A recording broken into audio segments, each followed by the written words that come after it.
news tonight, the White House just a short time ago answering lawmakers who've been demanding President Obama justify his decision to take military action in Libya. Now, some say he is failing to consult them. Some are flat out accusing him of breaking the law, violating the War Powers Resolution, which gives the president a 60-day window to make war without congressional authorization. After that, he's supposed to get congressional authorization. Well, today, a bipartisan group of legislators, actually filed a lawsuit challenging his actions. Dennis Kucinich, a fellow Democrat, saying that if President Obama has an explanation, he can tell it to the judge.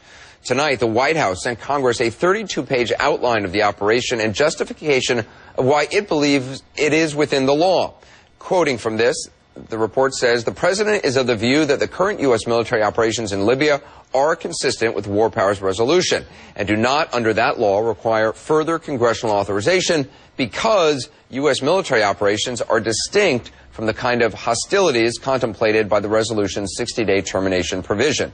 In other words, they're saying it doesn't fall under the War Powers Resolution because American participation in the NATO airstrikes on Libya don't really amount to a war. Congressman Kucinich, I want to start with you because you filed this lawsuit over Libya. The president sent up a packet of information tonight, including a legal memo asserting the administration is not in violation of the War Powers Resolution. He says what's happening in Libya does not meet the bar for hostilities abroad. Do you agree? No. Our lawsuit, by the way, addresses Article 1, Section 8 of the Constitution and the War Powers Act, and we assert that the president has violated both the Constitution in not coming to Congress and the War Powers Act and not getting approval from Congress within the requisite 60 days. And so you're not swayed tonight at all? No, I mean, I've seen the argument already, John. It's just, it doesn't pass legal muster, and I think that when we get to court with this, if we can get standing, we'll win. Senator, do you share that opinion? Is the Commander-in-Chief of the United States in violation of the law?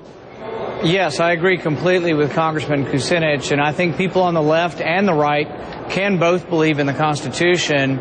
And our founders were very specific. They wanted the initiation of war to be by Congress. They said Congress shall declare war, but they didn't want the president to be able to go to war unilaterally without any congressional authority. In fact, candidate Barack Obama said exactly that in 2007. We wish the president would act more like the candidate Obama. Any concern to each of you, gentlemen, Senator, you first on this one, any concern at all that by publicly talking about your position right now, when some believe the military operation is near a tipping point, that you could embolden Gaddafi, that he could think the president of the United States has a political problem back home, I should hang on? No, and I've never been a fan of Colonel Gaddafi. And in fact, I think we shouldn't have been sending him money.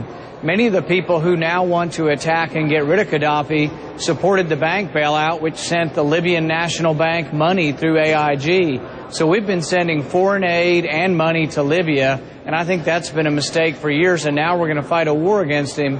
But most specifically, we cannot and should not fight war unless we do it through congressional action as the Constitution intended.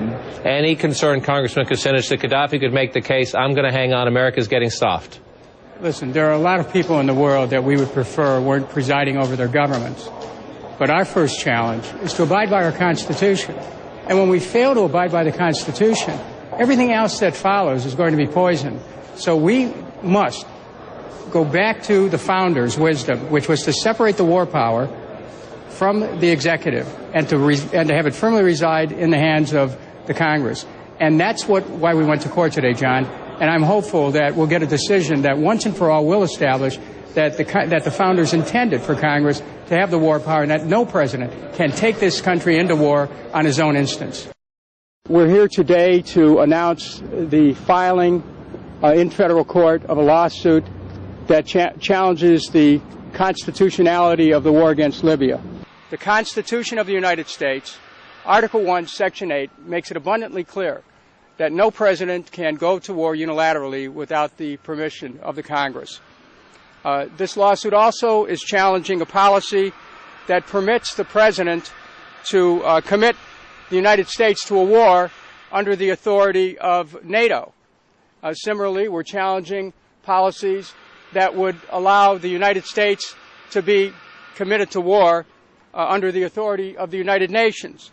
What we are saying in both cases is that it is necessary to come to Congress and that neither NATO nor the UN trumps the United States Constitution. This is, as Dennis said, a very, very important day for the American people And I believe those that wrote the Constitution would be standing with us today, quite frankly. Those who drafted the Constitution must be very disappointed in how the Congress and the executive branch have evolved over the past 25 years. Today, as Dennis said just a moment ago, this is an opportunity to rectify a direction that America's been going without the support of the Constitution. This is a clear and absolute illegal war. It has been from the beginning, as quite frankly, wars have been in the past. But we're dealing with this one now. We have to deal with this now. We have to assert our powers. And if we don't step forward now, if the courts don't assist us now, if our colleagues don't assist us now, effectively they've said, you are a neutered branch of government with no powers in this arena. And that cannot happen.